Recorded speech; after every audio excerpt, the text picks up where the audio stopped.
This was not a chance encounter with a deadly snake.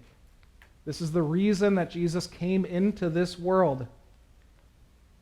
Man gave in to the devil, failed to resist temptation, and so in order to be our Savior, he had to endure what we endure, temptation from the devil. Hebrews 4:15 says that Jesus was tempted in every way, just as we are, and yet was without sin.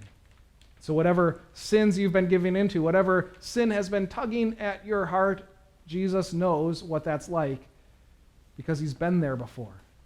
He went through it and yet was without sin. The path through the wilderness is treacherous, and Jesus walked it perfectly for us.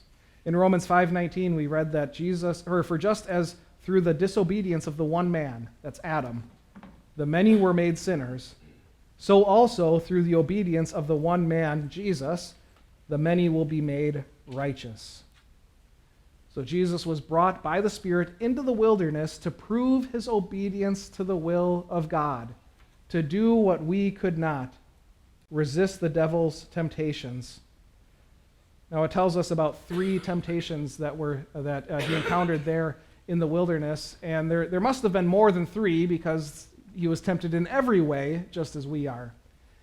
And this must not be the only time that Jesus was tempted by the devil. It must have been many times throughout his life. But the Bible records for us 3 temptations, and over the next several weeks we're going to be looking at each of those one at a time, but for now it's enough to say that the reason that Jesus went into the wilderness was to walk the treacherous path perfectly for us. That's the primary purpose of the temptation in the wilderness, to defeat the devil and all his schemes. Only by remaining perfect could he be our perfect Savior. But as we look at Matthew chapter 4, we're going to see a secondary purpose for the temptation in the wilderness, to show us how to walk that treacherous path. When we have to walk through dangers of life, when our journey through the wilderness takes us face to face with that serpent, how can we survive? What should we do?